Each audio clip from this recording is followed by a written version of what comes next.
একটা মেয়েকে জিজ্ঞেস করেছিলাম, তুমি তো তোমার ভালোবাসার মানুষটাকে বিয়ে করতে পারো নাই, কেমন কাটে এখন সংসার?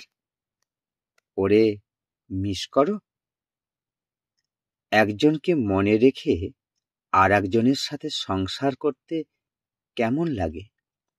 সে একটা দীর্ঘ নিঃশ্বাস ফেলে বলল, কিছু করার আছে? মন খুলে যে কান্না করব সেই সুযোগও নাই।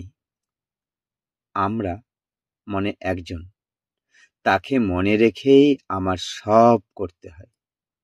তাকে মিস করার কথা আমি কাউকেই বলতে পারি না, কেউ বুঝেও না। আমার কষ্ট আমার কাছেই। মনে একজনকে রেখে অন্য আরেকজনের সাথে থাকা খুবই কষ্ট দেয়। মেয়েদের অসীম ধৈর্য শক্তি আছে, সব সহ্য করে